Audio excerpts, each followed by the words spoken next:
जय हिंद, जय भारत। मैंने सिर्फ धुरंधर 3 की एक छोटी सी स्क्रिप्ट लिखने की कोशिश करी है और मैं आपको पहले ही बता दूं कि ये पूरी नरेशन जो मैं बताने वाला हूँ ये फिक्शनल है, ठीक है। और हो सकता है इसके कुछ कहानी के हिस्से जो हैं वो रियल वर्ल्ड से रिजेंबल करते हैं, तो हम ये कह सकते हैं कि कुछ रियल वर्ल्ड में कुछ रिजेंबलेंस है। उसको पाकिस्तान और इंडिया के बीच में जो है उसको लेके हमने बस एक फिक्शनल कहानी बनाई है, ठीक है। तो अगर कुछ ऐसा रियल में होता है तो वो सिर्फ इंसिडेंट इंस्पायर्ड है और बाकी कुछ नहीं है। तो क्योंकि कई बार जियोपॉलिटिक्स जो है वो बहुत बोरिंग हो जाती है, तो इसलिए मैंने सोचा कि आपको एक कुछ कहानी सुनाई जाए। आई होप आप इसके पीछे का सटायर और इसके पीछे की मंशा आप समझेंगे और इस कहानी को बहुत अच्छे से एंजॉय करेंगे, और ना सिर्फ एंजॉय करेंगे, आप सब में शेयर करेंगे, जिससे आपको बहुत बहुत मज़ा आने वाला है ये पूरी वीडियो में। तो प्लीज़ एंड तक देखिएगा और फीडबैक दीजिएगा आपको ये वीडियो कैसी लगी, ठीक है। तो शुरू करते हैं कहानी की।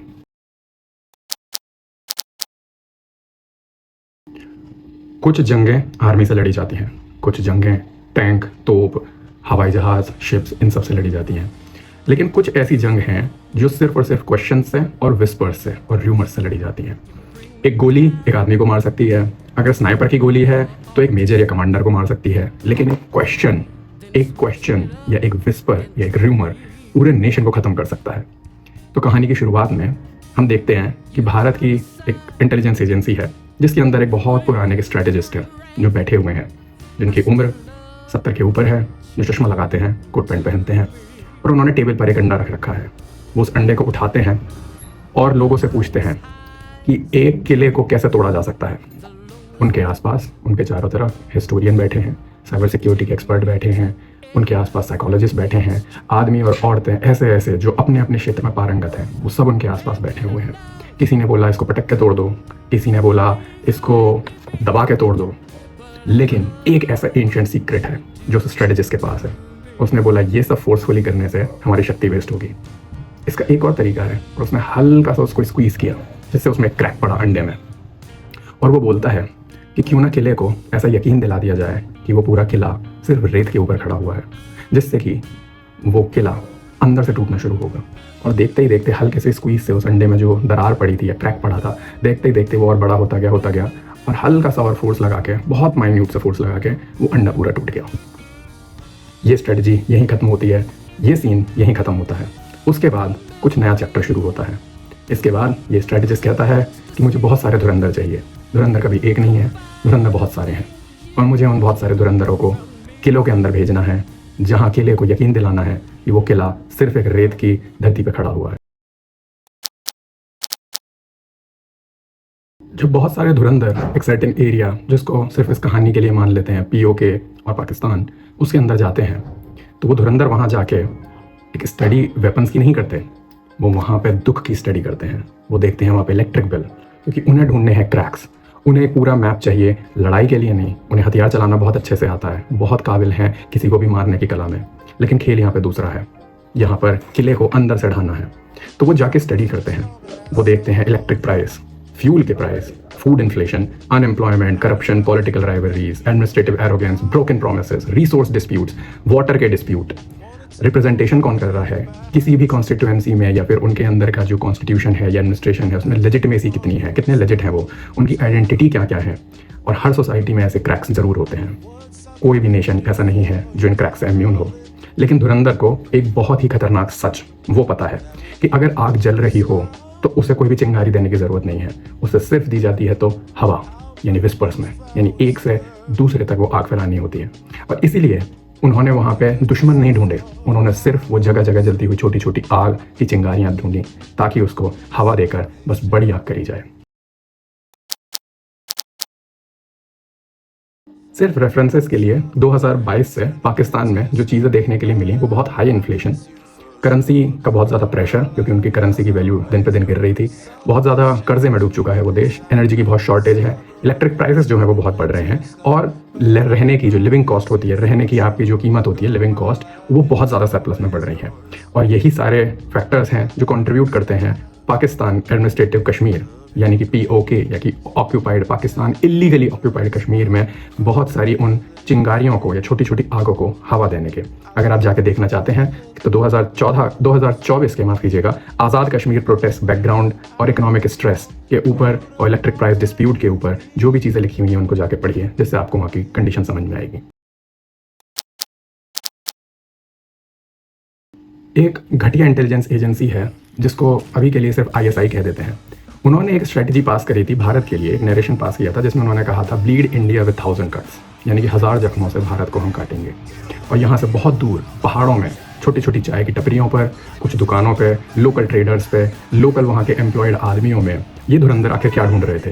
ये वहाँ किसी को मारने के लिए नहीं ढूंढ रहे थे, ये ढूंढ रहे थे उस चाय की टपरी पे की हुई एक छोटी सी शिकायत।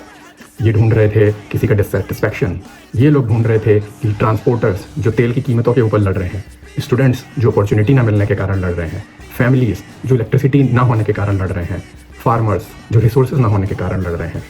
और धुरंधरों ने इन छोटी छोटी कंप्लेन, ये हर जगह होती हैं, आपके आसपास भी होती हैं, आप भी करते हैं, लेकिन धुरंधरों ने इनको गोल्ड कॉइन, इनको एक खजाने की तरह ट्रीट करा, क्योंकि उन्हें पता है कि जैसा तुम बीज हमारे भारत में बो रहे हो, हम भी यही काम करने वाले हैं। तुम्हारा एम्पायर कोलैप्स करने के लिए एक बड़ा पुश नहीं, यही सारी छोटी छोटी हज़ारों कंप्लेंट्स जब एक बड़े मूवमेंट में क्रिएट होंगी तो एम्पायर ढहेगा। एम्पायर को अंदर से खोलना है, एम्पायर को यकीन दिलाना है कि वो सिर्फ रेत के टिलों पर खड़ा हुआ है। इस कहानी में अब कुछ पहाड़ों से अचानक से कुछ गनमैन नहीं निकलने वाले, शैडोज से, पेड़ों के पीछे से, वो खेल के बाद में आएंगे। लेकिन फिलहाल ये सारी चीज़ें हुई क्या? यहाँ पर खेल जो खेला गया वो बुलेट से या हथियारों से नहीं, सिर्फ और सिर्फ कहानियों से, स्टोरीज से खेला गया। स्टोरीज़ जो कि चाय की टपरियों पर चली, जो कि ट्रक ड्राइवरों के बीच चली, स्टूडेंट्स में, सोशल सर्कल्स में, मोबाइल फ़ोन के ऊपर चली, लेट नाइट कन्वर्सेशन के ऊपर चली। 3 ने 30 को बताया, 30 ने 300, 3000, 30,000। और एक बार नदी को आपको बहाना नहीं पड़ता, नदी को एक बार डाउनहिल का रास्ता दिख जाता है, उसके बाद वो अपने पूरे वेग से हमेशा के लिए बहती रहती। यही नदी बाद में JAAC यानी कि जॉइंट आवामी एक्शन कमेटी के नाम से जानी गई। धीरे धीरे पहले इन्होंने अपनी लोकल प्रॉब्लम्स के लिए ग्रुप बनाने शुरू करे कि हमें यहाँ पर इलेक्ट्रिसिटी के प्राइस कम चाहिए, हमें यहाँ पर रिसोर्सेज ज़्यादा चाहिए। धीरे धीरे यही लोग इकट्ठे होते गए, जिसमें लोकल ट्रेडर्स, लोकल एग्रीकल्चरर्स, लोकल वहाँ के लॉयर्स, लोकल वहाँ के जितने भी लोग हैं जो छोटे छोटे बिजनेसेस में या किसी तरीके के काम में हैं, यही लोग पब्लिक गैदरिंग्स में, यही लोग लोकल कम्युनिटी बना के जॉइंट आवामी एक्शन कमेटी के नाम से बनने लगे। जिसका पहले तो जब सिर्फ ये चिंगारियाँ थी तो इन्होंने अपने छोटे छोटे रीजनल हक की चीज़ें मांगी। धीरे धीरे यही एक बड़ी नदी में जैसे कि पॉलिटिकल रिफॉर्म के लिए इन्होंने डिमांड करनी शुरू किया। तो आप देख रहे हैं बिना किसी गोली चलाए भी धुरंधरों ने कैसे कैसे खेल खेलना शुरू करा। लेकिन कहानी अभी यहीं ख़त्म नहीं होती, अभी तो ये बस शुरुआत है। धुरंधरों का फिर माइंड सेट देखिएगा कि धुरंधरों ने खेल कैसे कैसे खेले हैं। सबसे पहले छोटे छोटे प्रदर्शन आए, छोटे छोटे लोगों ने, आम लोगों ने, सिंपल लोगों ने बस कुछ प्रदर्शन करने शुरू करे।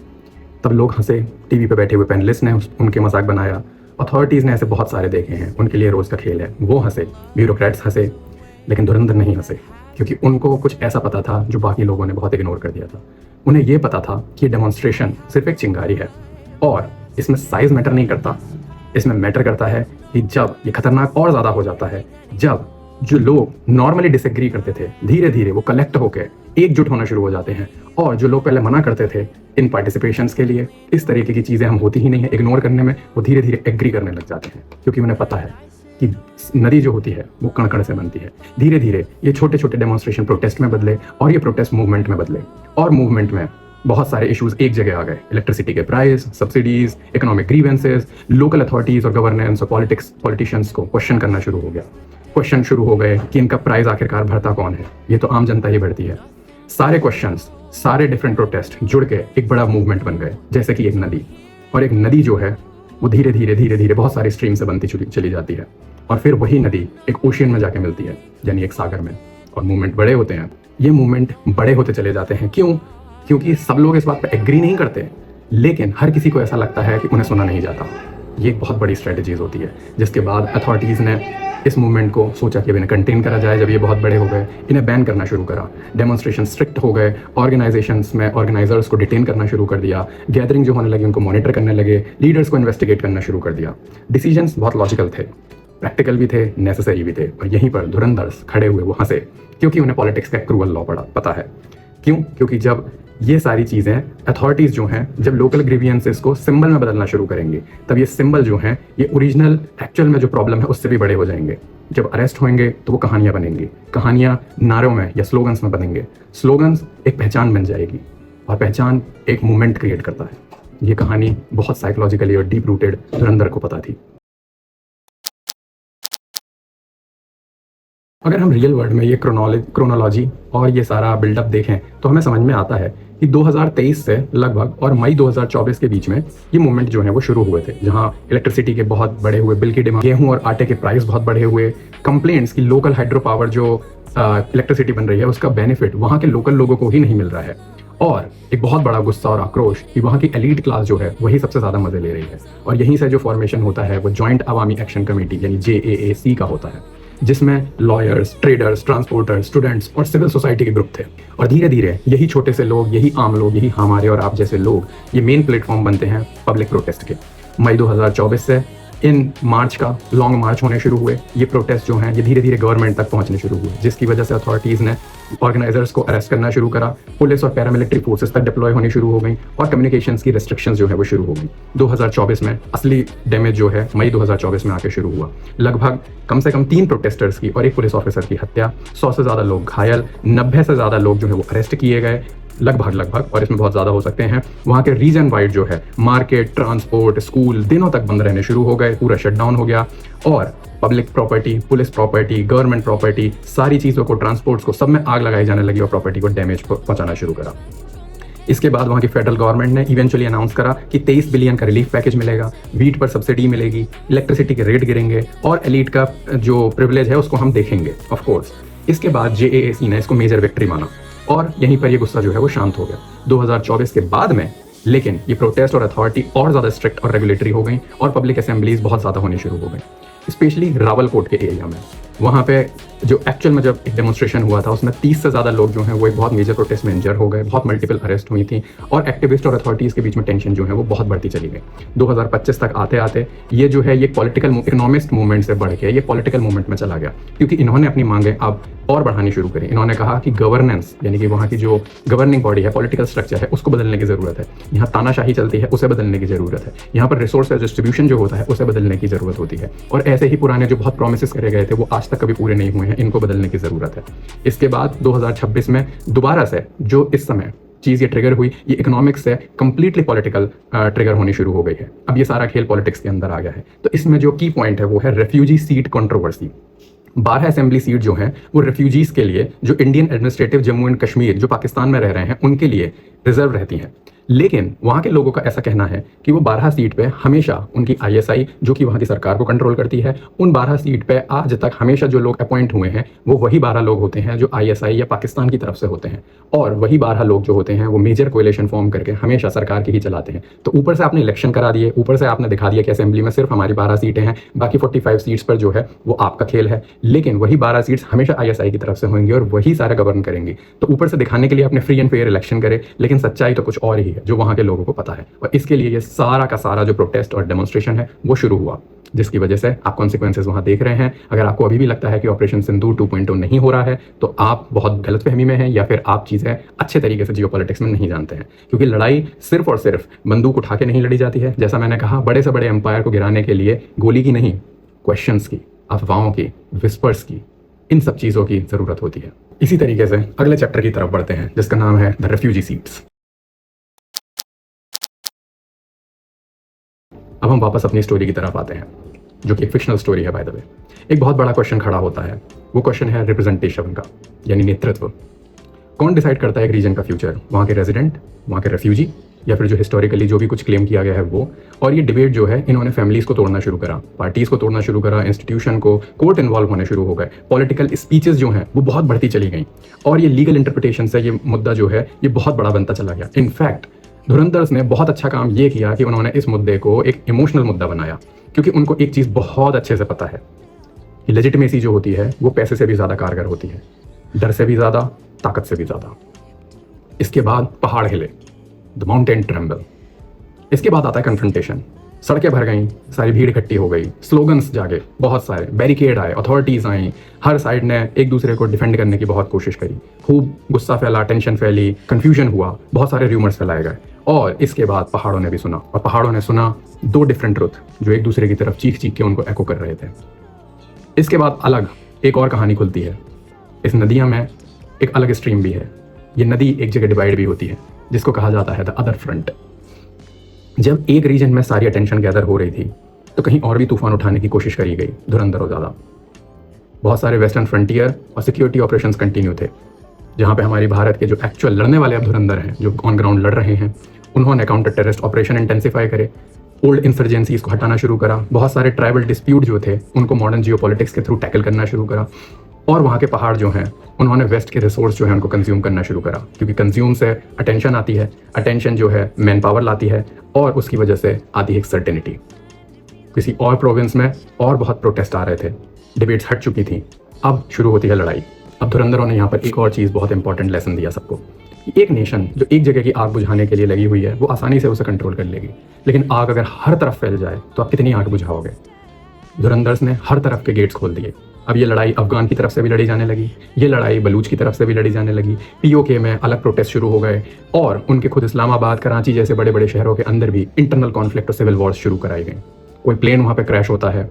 और यहाँ पे मैं एक चीज़ बता दूँ, धुरंधर्स नेवर फॉरगिव, नेवर फॉरगेट। ये एक बहुत इंपॉर्टेंट लेसन है।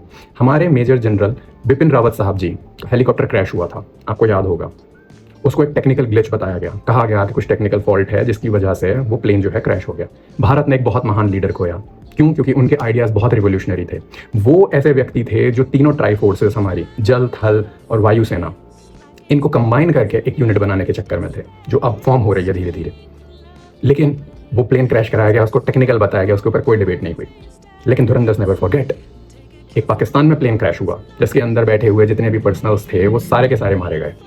एक टेक्निकल फॉल्ट ही है ये भी, याद रखना। धुरंधर्स never forget, they never forgive. ना वो कभी भूलते हैं, ना भी वो कभी माफ़ करेंगे। समय आने पे पत्ता खोला जाता है। एक और फ्रंट खोला गया। धुरंधर ने अपने मेन हेडक्वार्टर इंडिया में एक खबर भिजवाई कि सर, जब इतनी ही ज़्यादा आग को ये लोग बुझाने में लगे हुए हैं तो आप एक काम क्यों नहीं करते, इनका पानी ही ख़त्म कर दो जिससे ये आग ही ना बुझा पाएँ। फिर आती है इंडस वाटर ट्रीटी, जिसके तहत पाकिस्तान का पानी तक चुप कर दिया जाता है। धुरंधर्स को इकोनॉमिक्स तक की समझ है। आपने देखा कि ना वो सिर्फ उनके सिस्टम में आम लोगों के बीच में घुसे हुए हैं, ना वो सिर्फ उनके सोशल रिफॉर्म्स में घुसे हुए हैं, ना वो सिर्फ उनकी पॉलिटिकल पार्टियों में घुसे हुए हैं, वो उनके लॉ मेकर्स, वो उनके हर चीज़ में घुसे हुए हैं। पाकिस्तान, तुमने बहुत ज़्यादा भारत के साथ बुरा किया है, बहुत ज़्यादा अत्याचार किया है, लेकिन एक चीज़ याद रखना, तुम्हारी जड़ों में, तुम्हारी नसों में, हर जगह जहाँ तुम सोच भी नहीं सकते, जहाँ तुम्हें पता भी नहीं है, वहाँ हम धुरंधर बैठे हुए हैं। जहाँ लोग ढूंढ रहे हैं कि एक्चुअल में धुरंधर हैं कौन, वहाँ ढूंढने वाले भी और ढूंढवाने वाले भी और जो मिलके लेकर आ रहे हैं वो सब धुरंधर हैं, और जिसको पकड़ा जा रहा है बस वही धुरंधर नहीं है, क्योंकि धुरंधर तुम सबसे बहुत आगे हैं। आपने देखा होगा थोड़े टाइम पहले, अभी पाकिस्तान की जब असेंबली हुई थी, असेंबली में एक बहुत बड़ा स्टेटमेंट कहा गया था। आप जाके उस खबर को देखिएगा, जिससे आपको बड़ा प्राउड फील होगा, जिसमें कहा गया कि यहाँ के तो लॉ बनाने वाले बड़े बड़े इकोनॉमिस्ट और यहाँ के पॉलिटिशियंस तक, वो सब कहीं ना कहीं भारत के एजेंट हैं, इंडिया के एजेंट हैं वो। खैर, वो तो कह के चली गई, लेकिन शायद कहीं ना कहीं वो डर, वो सच इन्हें भी पता है, क्योंकि ये पकड़ ही नहीं पा रहे हैं कि आखिर है कौन। और वो पकड़ क्यों नहीं पा रहे हैं, उसके दो कारण हैं। क्योंकि एक तो धुरंधर तुमसे 10 कदम आगे हैं, और दूसरा वो सभी धुरंधर हैं। किस किस को पकड़ोगे? पब्लिक अटेंशन से दूर एक और कहानी अनफोल्ड हो रही थी, जहाँ स्मगलिंग नेटवर्क्स को डिसअसेंबल करा जा रहा था, शैडो फाइनेंशियरीज को डिसअसेंबल करा जा रहा था, वायलेंट एक्सट्रीमिस्ट को डिसअसेंबल करा जा रहा था। धुरंधर्स एक प्रिंसिपल बहुत अच्छे से जानते हैं, जो डर होता है वो सर्टेनिटी पे सर्वाइव करता है। Certainty of funding, certainty of safe houses, certainty of protection, loyalty, local support, और जैसे ही आप इस सर्टेनिटी को ख़त्म कर देते हो, ये डर अंदर की तरफ दौड़ना शुरू हो जाता है। ऐसे ही ये सस्पिशंस जो हैं ये फैलने शुरू हो जाते हैं। द ग्रेट क्रैकिंग, जब हर फ्रंट से वॉर खुल गई है, जब फाइनेंशियली आपको तोड़ दिया गया है, आपकी हवा पानी तक के आपने लाले डाल दिए हैं, और आपने सिविल अनरेस्ट क्रिएट कर दिया है, आपने हर जगह आग लगा दी है, जिसे बुझाने के लिए आपके पास पानी नहीं है। यहाँ पे आपका political fracture, economic fracture, psychological fracture, institutional fracture, सब कुछ शुरू हो गया है। धुरंधर सिर्फ एक बात बोलते हैं कि एक अंडा बाहर से हमेशा मजबूत होता है और अंदर से सबसे ज़्यादा कमज़ोर। एक धुरंधर ने एक अंडा उठाया, हल्का सा उसे पुश किया, और जैसे ही वो क्रैक आने लगा, वो धीरे धीरे क्रैक बड़ा होता गया, और हल्के से पुशते ही वो पूरा क्रैक जो है वो टूट के अंडे को 2 टुकड़ों में गिरा के फेंक देता है। भारत के उस स्ट्रेटेजिस्ट के पास बैठे हुए एक इंटर्नशिप कर रहे एक जवान ने एक सिंपल सी चीज़ पूछी, क्या हमें पता चलेगा सर कि हम जीत कब गए हैं? वो स्ट्रेटेजिस्ट हंसा, जीतना? उसने दूर पहाड़ों की तरफ देखा, उसका मुंह ऊपर की तरफ था, जैसे उसे कुछ याद आ रहा हो। उसने बोला कि ग्रेट विक्ट्रीज जो हैं वो तो आनी ही हैं, लेकिन ना कभी परेड निकलेगी, कभी सेलिब्रेशन होगा नहीं, कोई स्टैचू भी नहीं बनाए जाएंगे। लेकिन फिर विक्ट्री दिखती कैसी है, ये पूछा उस यंग लड़के ने। तो उस स्ट्रेटजिस्ट ने आंसर दिया, ये दिखती है ऐसी कि लोग क्वेश्चन पूछ रहे हैं, ये दिखती है ऐसी कि इंस्टीट्यूशंस अडेप्ट हो रहे हैं, ये दिखती है ऐसी कि मोनोपोली वाली सरकार और एलीट लोग उन्हें डर दिखता है हारने का, ये दिखती है ऐसी कि सिटीजन्स को अपनी लॉस्ट वॉइस जो है वो वापस दिख गई।